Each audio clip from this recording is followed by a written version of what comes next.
Akbar. Allah. Langsung ada narik kaki gua.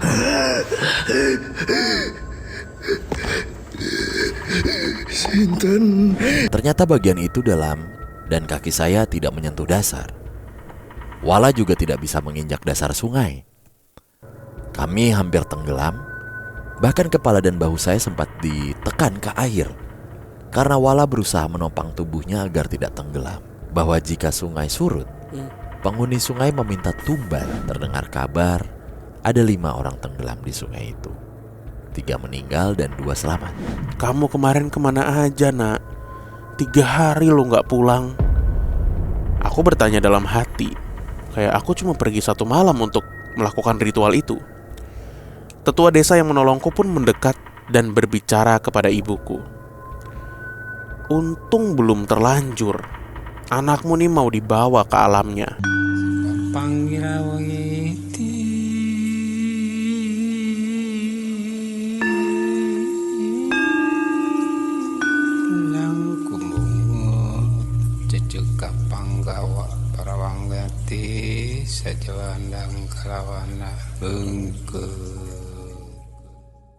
Assalamualaikum warahmatullahi wabarakatuh. Shalom, Om Swastiastu, Namo Buddhaya. salam kebajikan. Selamat datang kembali di podcast Malam Kliwon episode 680.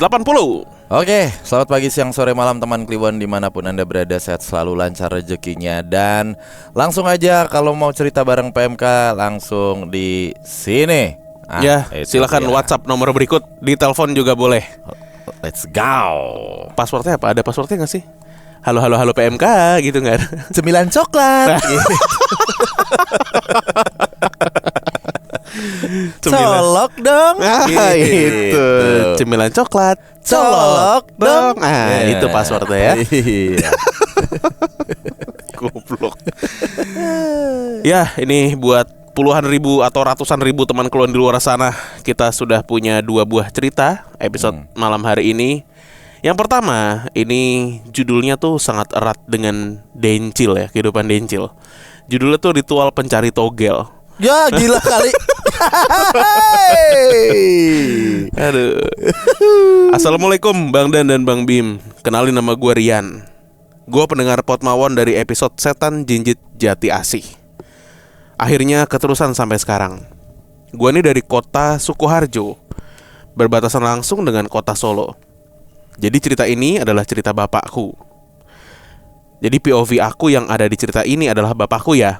Jadi kita langsung aja nih ke cerita. Pada masa itu, kurang lebih tahun 2000-an, masih rame-ramenya togel. Di mana-mana pasti bapak-bapak dan anak muda tuh sibuk ngomongin itu. Karena pengen ikut tren, akhirnya aku nyoba-nyoba lah. Ya mungkin gak hoki atau emang disuruh jadi anak soleh aja, aku gak pernah dapet 1 kali pun. Aku tanya-tanya ke temen yang emang udah langganan dapet nomor. Kowe kok oleh nomor apik-apik terus? Kowe golek nang endi? Bahasa Jawanya kayak gitu ya. Artinya, kamu kok dapet nomor tuh bagus-bagus terus. Kamu cari di mana? Dia ngasih tahu kalau dia nyari di dekat pohon beringin keramat di area persawahan desa. Dia juga ngasih alat yang dipakai buat ritual. Ada kain hitam yang bertuliskan huruf Arab gundul yang katanya nggak boleh ada yang megang kecuali kita sendiri. Dan sebuah kain putih untuk menuliskan nomornya. Ritual harus dilakukan pada malam weton dan dengan bertelanjang dada. Walah. Kain hitam dipakai untuk menutup mata. Kain putih ditaruh di atas batu besar di samping pohon. Dia juga berpesan untuk selalu ingat sama tujuan dan niatmu. Jangan sampai tergoda apapun itu. Karena takut dikatain penakut, akhirnya aku beraniin diri. Kalau dapat, lumayan buat beli VCD baru. Gumamku dalam hati. Pada malam Selasa Wage, yang mana itu malam wetonku, aku diam-diam keluar rumah untuk menuju ke pohon beringin tersebut. Hanya berbekal peralatan yang dikasih teman dan lampu senter kaleng, aku berjalan sendirian ke sana. Sampainya di lokasi, aku melakukan apa yang diarahkan temanku untuk mempersiapkan semuanya. Setelah semuanya siap, aku pun membaca mantra sebanyak 7 kali. Awalnya tidak terjadi apa-apa. Kok gak ada apa-apa nih? Dibohongin nih kayaknya, kataku. Tapi tak berselang lama, muncul cahaya merah yang sangat terang menembus kain di mataku. Tiba-tiba terdengar ada suara wanita bertanya, "Neng kene gole opo le? Di sini nyari apa, Nak?" Aku terkejut, badanku sampai lemes dan gemeteran. Dengan terbata-bata aku menjawab, "Kulo teng mriki mboten ganggu. Kulo ajeng nyuwun nomor saking jenengan. Saya di sini tuh nggak ganggu ya. Saya mau minta nomor." Sambil tertawa dia menjawab, "Bukaan tutup motomu, atau buka saja penutup matamu." Aku ragu tapi takut juga. Akhirnya aku membuka perlahan penutup mataku. Betapa terkejutnya, ternyata yang ada di hadapanku adalah wanita yang sangat-sangat cantik dan juga menawan. Dia mengajakku untuk memanjat pohon beringin itu. Dalam penglihatanku, seperti ada rumah yang megah dan mewah di sana. Aku pun dijamu dan dilayani oleh wanita itu. Karena terpukau dengan kecantikannya, aku tidak bisa berpikir logis. Dia lalu mengajakku masuk ke dalam rumah. Tanpa berpikir panjang, aku mengiyakan ajakan itu. Setelah masuk ke dalam rumah, aku terkejut karena ada salah satu tetanggaku yang juga dituakan di desa itu berada dalam rumah tersebut. Dia merangkul dan mengajakku untuk pulang. Karena jarang-jarang dapat kesempatan ketemu wanita cantik, apalagi diajak main ke rumahnya, akhirnya aku menolak untuk diajak pulang. Karena aku terus nolak, akhirnya tetua desa itu mengeluarkan sebilah bambu kuning yang ujungnya tajam. Dia menancapkan bambu itu ke dalam tanah. Seketika suasana rumah yang mewah berubah jadi gubuk tua di tengah sawah. Dan aku pun pingsan. Setelah sadar, aku sudah berada di rumah dan dikelilingi oleh keluarga serta para tetangga.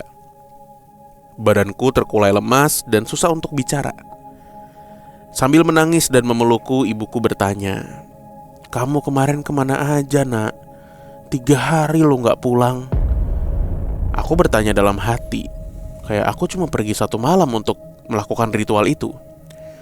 Tetua desa yang menolongku pun mendekat dan berbicara kepada ibuku.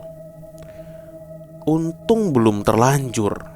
Anakmu nih mau dibawa ke alamnya." Setelah aku bisa bicara, aku pun menjelaskan kepada ibu apa yang terjadi. Ibuku cuma bisa menangis dan memelukku erat-erat. Besok harinya, temanku yang menyarankan ritual datang ke rumah. Dia marah karena aku hampir kehilangan nyawa karena gak fokus dengan tujuan dan niat awalku. Oh gitu ya. Sejak saat itu aku tidak pernah mendekati pohon beringin dan toge lagi. Mungkin itu dulu bang. Maaf kalau kurang horor dan penulisannya gak rapi ya, karena ini baru pertama kali aku nulis cerita. FYI, wanita itu cantik, mirip banget Ariel Tatum. Weh, Cuma taringnya panjang aja. iya. Terima kasih ya bang kalau dibacain. Semoga PMK makin sukses. Sehat-sehat abang-abangku. Terima Kalau ke kasih. Solo jangan lupa tradisional drinknya. Wah, Gayanya. Lu kan Sukoharjo lu. Jessica tuh. Hah? Jessica Chiu. Ya, Istrinya istrinya Kristo dong. Chiu. Ya, Hilangnya 3 hari ya. ini cerita tentang ketangkasan Jawa ini berarti. Kok ketangkasan Jawa? Jangan bilang Oh. boleh. Ini ketangkasan. Enggak, kalau ketangkasan kan kayak dingdong gitu loh, ada mainannya. Nah, ini juga ada mainan pikiran. Kagak, ini mah pure luck, lotre Jawa. Nah, gitu. Enggak juga kalau rotre kan, kalau bahasa Inggrisnya apa? Gambling. Bukan bet tuh taruhan ya. Iya, bet taruhan. Gambling atau gamble? Atau apa sih? Gambling kan- Coba lihat. Coba kalau Gambling kan ini Apa ya? kata aktif ya. lama bet orang suruh translate doang mau nyari handphone. Lama. Ya betting bisa, gambling Oh. bisa, Betting Java. Java betting. Java betting. Togel. Jadi ini bapaknya Rian ya, tergoda sama sosok yang mirip Ariel Tatum, Tapi betaring. tapi taringnya panjang. Nah, Kalau Ariel. mirip Ariel Tatum sih, uh-uh. kita bisa maklumin dah. Kalau benar, kecuali mirip Ari Lasso tapi betaring. Tapi betaring. Gimana? Iya, kalau mirip Ari Lasso ente kegoda sih ada yang aneh juga dari di ente gitu ya. Namanya laki-laki kan. Nah, Mm-mm. udah bela-belain telanjang dodo. Telanjang tuh, Pak. dodo. Ada tuh YouTuber kuliner. Iya. Ada teman kita. Udah. Biasanya kalau telanjang dodo tuh ada burung dodo juga tuh. Udah punah kebetulan. Udah kasihan. Udah punah. Sama kayak ini ya, badak Kalimantan. Tinggal 2. Dua-duanya betina. Badak. Badak, lo baru denger kan? Emang masih ada? Badak Kalimantan tinggal 2. Nanti lo Oh search iya, dah. bukan pesut ya? Bukan, badak. Badak Kalimantan. Iya, coba. Sisa Bener. 2. Iya. Kayak apa bentuk kayak? Nggak pernah lihat gua. Kayak badak. Goblok lu. Iya, masa kayak Iya. kodok. Bener gak? Oh gini dia agak manjang ya. Iya, bener. Runcing, agak runcing dia. Ya Allah, kasihan banget sisa 2. Sisa 2 dan dua-duanya betina. Udah selesai. Nah, iya nggak bisa berani. Selesai. Cil. Udah. Nah, Iya kali jadi. peranakan Kalimantan Pamulang. Iya, Iya. kita usahain nih biar nggak punah. Bisa nggak ya? Nggak bisa, Pak. Nggak bisa ngambil sel telurnya. Nggak ada. Diapain ya? Selesai udah, sedih ya. Iya, pahu dan pari ya. Apa? Iya, atau dikawinin sama badak lain, sama badak Lampung FC gimana? Tapi kan jadinya nggak pure badak Kalimantan akhirnya. Sama badak Lampung FC tapi banyak. Benar. Kok bisa ya? Apa? Togel. Enggak, bukan. Maksudnya kayak terlena terus cuman buat nyari nomor gitu loh. Tapi emang begitunya sih. Karena kalau yang dulu di komplek gue tuh dari buku itu loh. Buku tafsir mimpi. Iya. Iya. Tapi ternyata ya memang ada sih ya, bener juga yang sampai nyari-nyari Ke makam, iya kemana ke gitu. pohon. Ada yang bahkan ini motor kecelakaan, mobil kecelakaan. Ya lo nikah. Gua nikah ya dicatetin gitu. Orang kecelakaan dilihat plat kampret banget ya orang dulu ya. Bukan ditolongin. Brah. Jupiter Z tuh. B15. Karena dipanggil ambulan. Sebenarnya mah kalau punya duit banyak lalu pasang 1 juta pasti dapet. Pasti ada yang kena tuh. Pasti ada yang kena gitu. Sepengalaman gue ya. Gue nggak tahu sih. Bokap gue pernah dapet 150.000 gitu. Apa togel? Iya. Oh bukan ini, bukan SDSB, bukan forecast gitu. Bukan. Oh. Yang beneran cuman kan dibungkus robekan bungkus rokok gitu. Iya. Nah, ini bang gitu, goceng kali 4 gitu. Gue tuh terpapar kayak gini-gini waktu SD. Di depan SD gue tuh ada pangkalan ojek kan. Nah di papannya tuh ada tuh Itu nomor-nomor dah. itu. Gue kayak hari ini ini apa ya? Iya nggak ngerti gue kayak ini apa sih? Ternyata itu ya. 2 nomor, 3 nomor gitu. Masuk 4 nomor. Kena nih bang, kena nih. Mulutnya wangi banget tuh. Sekarang pindah medium semua ya. Iya. Jangan gitu-gitu guys. Nggak bagus. Tapi dilayanin tuh tadi tuh, dilayanin kayak gimana sih si Ariel Tatumnya nih? Oh, tadi kan disuruh masuk ke rumah. Terus rumahnya mewah, megah gitu kan. Benar. Apa namanya? Nah, tadi kan kalau dilayaninnya kan nggak kegambar ya. Makanya. Cuma yang tadi gua pengen ketawa tuh pas dia masuk nih si Bapak Rian. Di dalam tuh udah ada salah satu tetua adat di masyarakatnya. Udah di rumah itu duluan. Di rumahnya Ariel Tatum. Iya, gua kira kayak dia ketahuan juga nih dia nih. Nggak tahu dia mau nyelamatin, ternyata gua udah seuzon tadi kayak Kita harus ke rumah itu. Loh. lagi nyeruput gini. Iya. Bapaknya Rian. Mampir juga. Saya mah dari kemarin ini. lagi nyeruput. Ditemuin juga sama si Eneng kemarin. Oh barusan. Iya. Iya. Bapaknya Rian. Bapaknya Rian.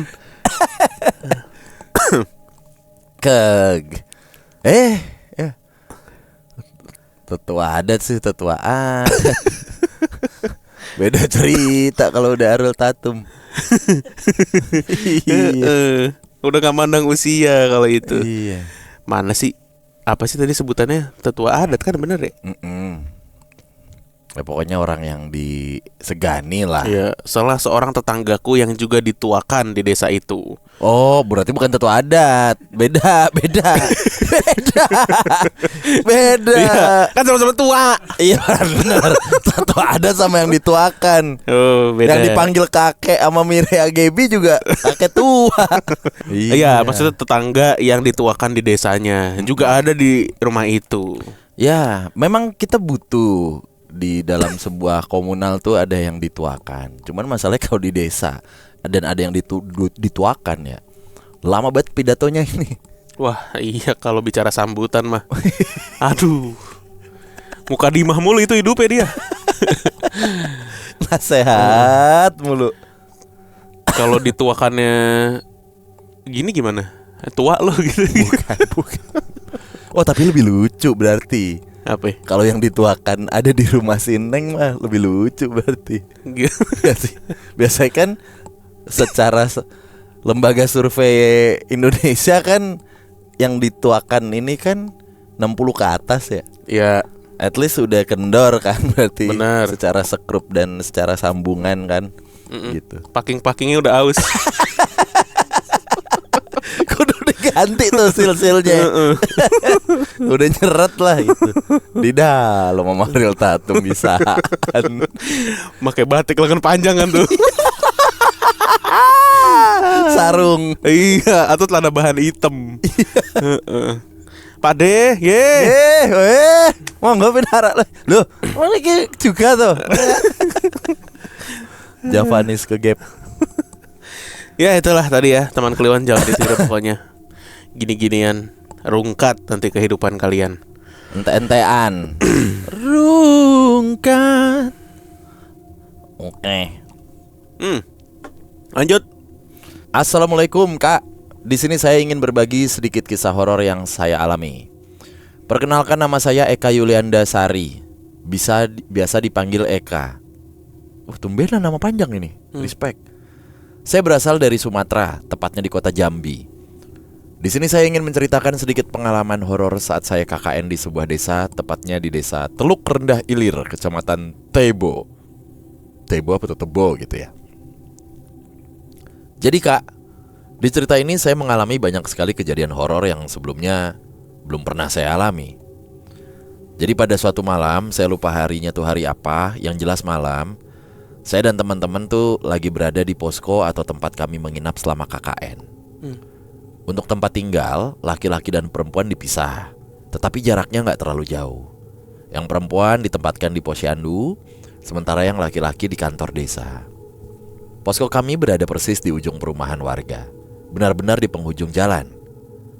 Di samping posyandu memang ada rumah warga, tapi jaraknya lumayan jauh, bukan tepat di sebelah. Sementara posko laki-laki dan perempuan hanya dibatasi Taman Toga. Di sebelah kantor desa juga terdapat sekolah TK yang sampai sekarang masih beroperasi. Singkat cerita, suatu malam kami mengadakan acara. Saya lupa acaranya apa. Posko yang ditempati laki-laki dan perempuan ini memang terkenal horor dan banyak makhluk tak kasat mata. Bahkan warga desa tuh pernah bertanya, "Kalian betah di sana? Gak terjadi sesuatu kan?" Kami menjawab, "Alhamdulillah sih aman Pak." Karena memang saat itu semuanya masih terasa aman-aman aja. Namun pada malam acara itu, entah kenapa saya tiba-tiba menjadi lebih sensitif terhadap hal-hal mistis.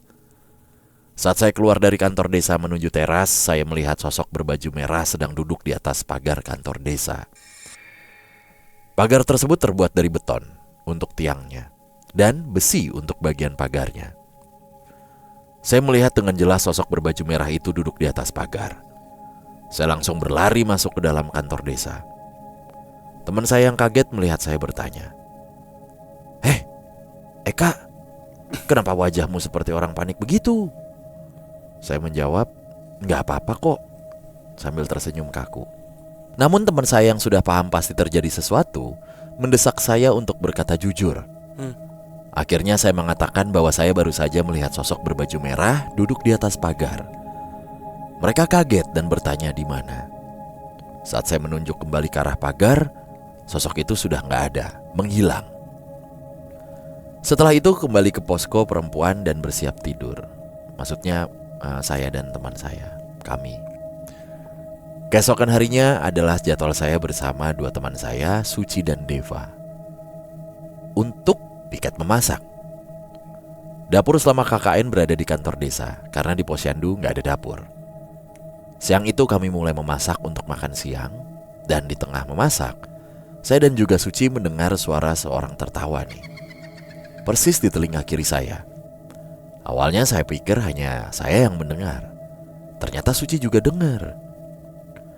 Saat itu di dapur hanya ada saya dan Suci. Deva entah kemana. Suasana kantor desa memang terasa sangat tidak nyaman. Auranya berbeda, seperti ramai, tetapi sebenarnya sepi dan tenang atau hening. Bahkan siang bolong pun terasa menyeramkan jika sendirian. Gangguan gak berhenti sampai di situ. Beberapa hari kemudian, saya mengalami demam tinggi seperti ketempelan makhluk halus.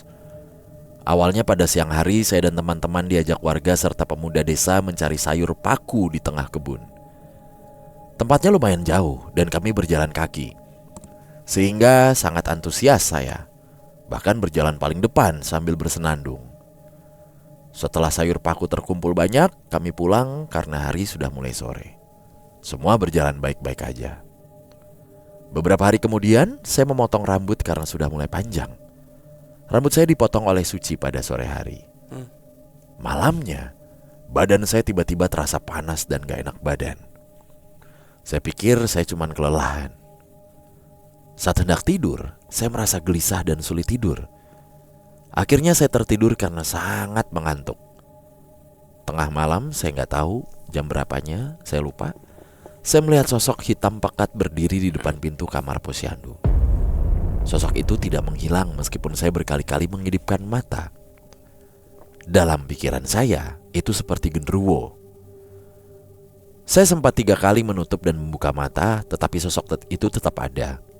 Karena panik dan takut, saya langsung menutup wajah dengan selimut dan akhirnya tertidur. Keesokan harinya, badan saya sangat panas dan kepala terasa sakit luar biasa. Namun anehnya, rasanya berbeda dari demam biasa. Beberapa ibu-ibu warga gitu ya, datang melihat keadaan saya. Saya dibawa ke bidan, disuntik, dan diberi obat.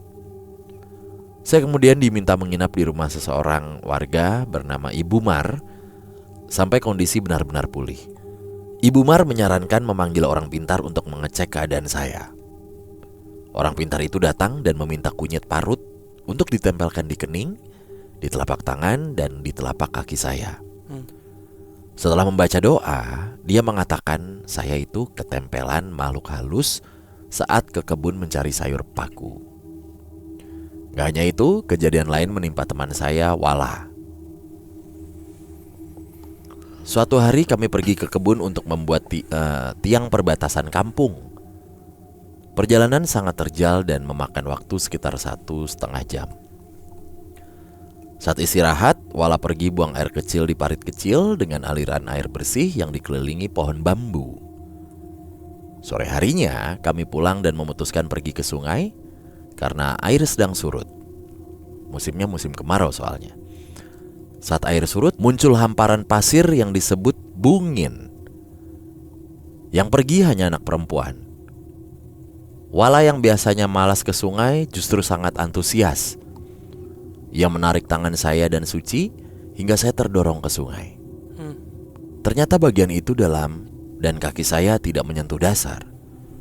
Wala juga tidak bisa menginjak dasar sungai.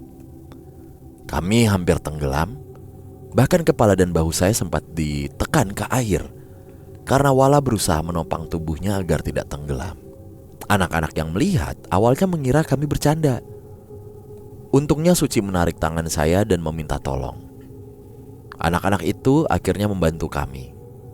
Saya syok dan menangis di tepi sungai. Wala masih di air hingga seorang ibu datang menolongnya. Wala pingsan karena banyak menelan air. Ia dibawa ke puskesmas dan dirawat beberapa hari. Setelah itu ia mengatakan saat buang air kecil di parit, kakinya terasa berat seperti diikuti sosok anak kecil atau perempuan. Jadi ada mitos bahwa jika sungai surut, penghuni sungai meminta tumbal. Teman saya bahkan bermimpi sungai itu meminta 5 tumbal. 3 hari setelah kami pulang KKN, terdengar kabar ada 5 orang tenggelam di sungai itu. 3 meninggal dan 2 selamat. Setelah itu air sungai kembali naik dan sempat terjadi banjir. Oke, sekian. Tadi terakhir temannya tuh berarti mimpi kalau di sungai itu tuh meminta 5 tumbal. Nah beberapa hari setelah mereka pulang ada kejadian berarti. Ada 5 orang tenggelam. Mimpinya dulu gitu ya baru. Ada kejadiannya gitu. Ya. Sebenarnya sebelum kita ngebahas si sungai ini, gue sebenarnya tertarik ya, cuman nggak dijelaskan. Saat dia potong rambut, terus badannya panas, terus kenapa? Gue kira ada pantangan. Apa nggak boleh potong rambut?